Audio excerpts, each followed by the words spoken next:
네, 디베이트 오늘 이야기 시작해 보겠습니다. 대한민국, 다들 아시다시피 GDP 대비 R&D 투자 비중이 세계 1, 2위를 다투는 그런 기술 강국입니다. 그런데 그 이면을 들여다보면 참 역설적인 현실이 있죠. 수많은 중소, 벤처 기업들이 정말 애써서 개발한 기술을 대기업에 그냥 속수무책으로 빼앗기는 일이 비일비재합니다. 심지어는 아예 기술 보호나 투자 유치가 더 유리한 미국 델라웨어주로 법인을 옮겨버리는 이른바 기술 망명, 델라웨어 풀립 현상까지 나타나고 있고요. 오늘 저희는 바로 이 고질적인 기술 탈취 문제를 어떻게 풀어야 할지 좀 깊이 있게 논의해 보려고 합니다. 네, 맞습니다. 그래서 오늘의 핵심 쟁점은 아주 명확한 것 같아요. 이 문제를 풀기 위해서 피해 기업이 가해 기업의 증거를 직접 들여다볼 수 있게 하는 미국식 증거 개시 제도, 그러니까 우리가 K-디스커버리라고 부르는 것과 또 손해액의 몇 배를 물리는 징벌적 손해배상제 강화를 포함한 아주 급진적인 사법개혁을 당장 도입해야 하느냐? 네, 그렇죠. 아니면 그러다가 소송이 너무 남발되거나 핵심 영업비밀이 다 새어나갈 수 있으니 그런 심각한 부작용을 고려해서 좀 더 점진적이고 신중한 보완책에 집중해야 하느냐? 바로 이 지점입니다. 저는 현재의 사법 시스템이 사실상 기술 탈취를 방조하는 완전히 기울어진 운동장이다. 그리고 이 운동장을 바로 세울 유일한 길은 전면적인 사법개혁뿐이라는 입장에서 이야기를 시작해 보겠습니다. 저는 문제의 심각성에는 전적으로 동의합니다. 하지만 그런 급진적인 개혁이 낳을 산업 생태계 혼란, 이게 더 큰 문제일 수 있다고 봅니다. 그래서 정교한 안전장치를 먼저 설계하고 점진적으로 접근하는 것이 우리 현실에 맞는 해법이다. 이런 주장을 펼쳐보겠습니다. 자, 현재 대한민국의 기술 침해 소송은요, 정말 시작부터 공정하지가 않습니다.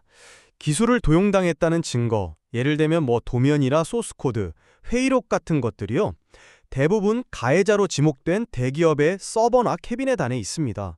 그런데 그 증거를 찾아내야 할 책임은 고스란히 피해자인 중소기업이 져야 해요. 법원에 문서 제출 명령을 신청해봤자 대기업이 그거 영업비밀이라서 안 됩니다. 한마디로 거부하면 그만입니다. 이런 상황에서 대체 어떻게 이길 수 있겠습니까? 설사 정말 천운이 따라서 승소하더라도 그 배상액이라는 게 기술을 훔쳐서 얻는 막대한 이익에 비하면 푼돈에 불과합니다. 한 보고서를 보니까 특허 침해 소송에서 인정된 손해배상액의 중앙값이 한국은 약 6천만 원인데 미국은 65억 원이 넘습니다. 100배 이상 차이가 나는 거죠. 100배요? 네, 이건 사실상 걸려도 괜찮다, 훔치는 게 남는 장사다 라는 신호를 시장에 계속 보내는 셈입니다. 최근에 현대중공업 기술 탈취 사건이 아주 대표적이죠. 법원 스스로가 악의적 침해라고 인정까지 했어요. 그럼에도 불구하고 법정 최고 배상액인 3배가 아니라 고작 1.64배 배상 판결에 그쳤습니다. 아니, 징벌적 손해배상이라는 건 실제 피해액 보상을 넘어서 악의적인 가해 행위 자체를 벌주고 다시는 그런 행동을 못하게 막는 게 핵심인데 지금은 그 이름이 무색한 법입니다. 이런 사법적 실패가 결국 우리의 유망한 기업들을 기술 망명으로 내몰고 있는 것 아니겠습니까? 대만 같은 경우를 보세요. 기술을 국가 생존의 문제로 보고 자국 기술 빼간 해외 기업의 취업까지 제한하는 N-1 정책까지 쓰지 않습니까? 우리도 이제 결단을 내려야 합니다. K-디스커버리 전면 도입하고 악의적 침해 시 최소 실손해의 2배 이상 같은 법정 하한선을 두는 실효성 있는 징벌적 손해배상제를 도입해야 합니다. 말씀하신 문제 진단, 그 심각성에 대해서는 저도 이견이 없습니다. 지금의 법제도가 기술 탈출을 막기에 역부족이라는 점, 그래서 많은 기업들이 고통받고 있다는 현실, 정말 가슴 아프게 공감합니다. 하지만 선한 의도로 만든 처방전이 오히려 환자를 더 위독하게 만들 수도 있거든요. 미국식 제도를 충분한 사회적 논의나 안전장치 없이 성급하게 도입하는 건 또 다른 재앙을 낳을 수 있습니다. K-디스커버리만 해도 그렇습니다. 이게 소위 특허 괴물이라고 불리는 특허 전문 기업이나 해외 경쟁사가 우리 기업을 공격하는 아주 강력한 무기가 될 수 있습니다. 특히 거대 로펌을 동원할 자금력이 없는 중소기업들이 역으로 소송에 휘말렸을 때 그야말로 속수무책으로 당할 수 있다는 거죠. 더 치명적인 문제는 소송 과정에서 우리 기업의 핵심 영업비밀이 통째로 경쟁사에 넘어갈 위험입니다. 기업의 명운이 걸린 기술 정보가 소송이라는 이름으로 합법적으로 유출될 수 있다는 건 생각만 해도 끔찍한 일입니다. 과거에 일본이 우리랑 비슷한 제도를 도입했지만 결국 실패했습니다. 증거 제출을 거부할 수 있는 사유가 너무 넓고 제재도 미미해서 유명무실해졌던 사례를 우리는 반면교사로 삼아야 합니다. 따라서 무작정 도입하자고 외치기보다는 어떻게 하면 부작용을 최소화할 수 있을까? 이걸 먼저 고민해야 합니다. 예를 들어서 법원이 지정한 전문가가 중립적인 위치에서 현장 조사를 하는 전문가 사실조사 제도를 활성화하고 변호사가 비밀 유지 의무를 어겼을 경우에는 아예 변호사 자격을 박탈하거나 수억 원대 벌금을 물리는 강력한 처벌 규정을 먼저 만들어야 합니다.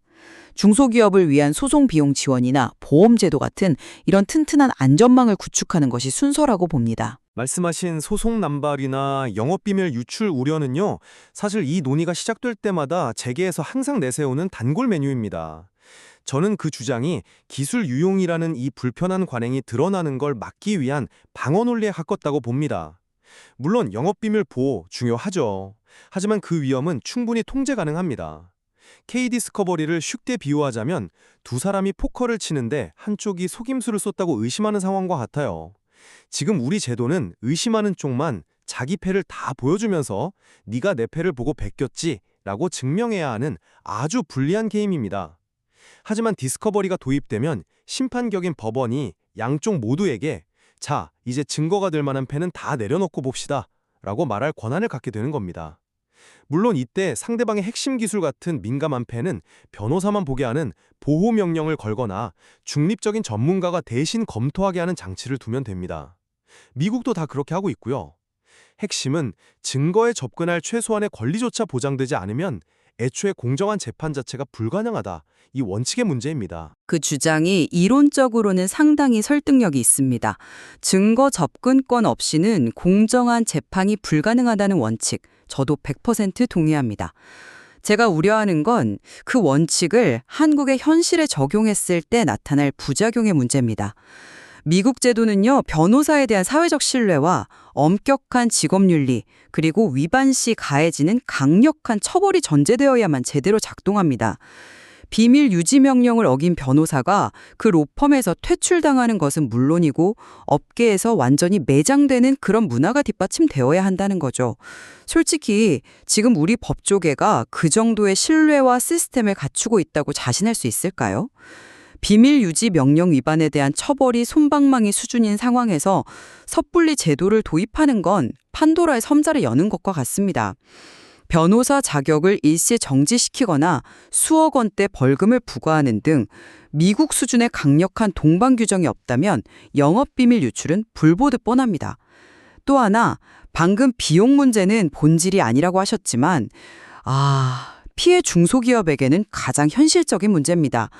대기업을 상대로 디스커버리 절차를 진행하려면 수억, 수십억의 변호사 비용이 드는데 당장 내일이 막막한 중소기업이 그 돈을 어떻게 감당합니까? 실질적인 금융 지원이나 보험제도 마련도 없이 추진하는 건 너무나 시기상조입니다. 일림은 지수적입니다만 저는 그 논리의 초점이 조금 어긋나 있다고 봅니다. 비용 문제는 제도를 안착시키는 과정에서 보완해야 할 기술적인 부분이지 제도 도입 자체를 막아서는 안 됩니다. 오히려 더 본질적인 문제는 훔치는 게 남는 장사가 되는 현재의 푼돈 배상 구조입니다. 이게 바로 기술 탈취를 부추기는 핵심 엔진이니까요. 현행법상 손해액의 최대 500까지 배상액을 상향했지만 아까 말씀드린 현대중공업 사례에서 보듯 법원은 배수 적용이 매우 소극적입니다. 이걸로는 부족합니다. 악의적인 침해가 명백히 인정될 경우 최소한 실제 손해액의 2배 이상은 배상해야 한다와 같은 법정 하한선을 두어야 실질적인 억지력이 생깁니다. 기술을 훔치는 비용과 리스크를 기하급수적으로 높여야만 대기업들도 비로소 계산기를 다시 두드려보게 될 겁니다. 이제 훔치는 것보다 정당한 대가를 주고 라이선스를 사거나 M&A를 하는 게 훨씬 싸고 안전하구나. 이렇게 인식이 바뀌어야 합니다. 이건 장기적으로 기술 M&A 시장을 활성화시켜서 새로운 기술을 필요로 하는 대기업에게도 결국 이익이 될 수 있는 길입니다. 죄송하지만 저는 그 주장에 동의하기 어렵습니다. 그 논리에는 결정적인 맹점이 있다고 보는데요. 과도한 징벌적 배상은 기업의 정상적인 투자와 R&D 활동까지 위축시키는 독약이 될 수 있습니다. 특히 최근 분쟁이 잦은 소프트웨어나 플랫폼 비즈니스 분야를 한번 보시죠. 골프거리 측정 앱을 둘러싼 카카오 VX와 스마트 스코어 사례처럼 기술의 독창성이나 아이디어의 경계가 모호한 경우가 굉장히 많습니다. 만약 패소했을 때 천문학적인 징벌적 배상금을 물어야 할 위험이 있다면 어떤 기업이 과감하게 혁신적인 서비스를 시장에 내놓으려고 하겠습니까? 배상액을 무작정 올리기에 앞서 기술의 가치를 제대로 평가하는 모델을 정교하게 만들어서 실제 손해액부터 현실화하는 작업이 훨씬 더 중요하고 시급합니다. 예를 들어 기술 탈취로 인해 피해 기업의 시장 점유율이 얼마나 하락했는지, 미래에 얻을 수 있었던 이익은 얼마인지 이런 것들을 객관적으로 산출하는 기준부터 마련해야 합니다. 이런 기준 없이 배수만 높이는 건 모래 위에 성을 쌓는 격입니다. 소프트웨어 분야의 어려움 저도 인정합니다. 하지만 그것이 사법개혁 전체를 밀어야 할 이유는 되지 못합니다. 오히려 그렇기 때문에 지금 논의할 행정적 구제만으로는 근본적인 한계가 명확하다는 걸 보여주는 방증이 아닐까요? 최근 롯데 헬스케어가 스타트업 알고케어의 아이디어를 도용했다는 논란이 있었죠. 다행히 이 사건은 중소벤처기업부의 신속한 행정조사와 조정을 통해 롯데가 사업을 철회하는 것으로 일단락됐습니다. 아주 이례적이고 극적인 성공 사례입니다. 네, 정말 다행이었죠. 하지만 모든 사건에서 중기부가 해결사로 나설 수는 없는 노릇입니다. 근본적으로는 시간이 걸리더라도 사법 시스템이 예측 가능성을 갖고 제대로 작동해야 시장 전체에 기술을 훔치면 반드시 망한다는 신뢰가 생깁니다.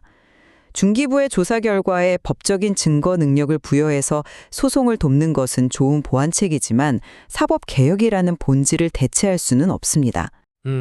사법개혁은 그 필요성에도 불구하고 너무 많은 시간이 걸리고 사회적 갈등도 엄청납니다. 국회에서 법안 하나 통과시키는데 몇 년이 걸릴지 모르잖아요. 그 시간을 기다리다 쓰러져갈 수많은 중소기업들은 어떡합니까? 이들에게는 당장 기댈 수 있는 언덕이 필요합니다. 그런 점에서 저는 행정부의 역할을 강화하는 것이 훨씬 더 현실적이고 신속한 해결책이라고 봅니다. 방금 말씀하신 롯데와 알고케어 분쟁 해결이 바로 그 가능성을 보여준 것 아니겠습니까? 여기서 한 발 더 나아가 중기부나 특허청의 기술 침해 행정조사 권한을 대폭 강화하고 시정명령을 이행하지 않을 경우에는 공정거래위원회 수준의 강력한 과징금을 직접 부과할 수 있도록 해야 합니다. 사법 시스템 개혁이라는 하나의 길만 고집하기보다는 신속한 행정적 구제와 장기적인 사법개혁을 함께 추진하는 투트랙 전략이 지금 우리에게 필요한 가장 현실적인 접근법입니다. 기술 탈취는 이제 개별 기업의 피해를 넘어서 대한민국의 혁신 생태계 전체의 존립을 위협하는 중대한 안보 문제입니다. 수많은 청년 인재들이 창업 대신 대기업 취업이나 의대 진학으로 몰리는 현상도 이와 무관하지 않을 겁니다. 더 이상 시간을 지체할 수 없습니다.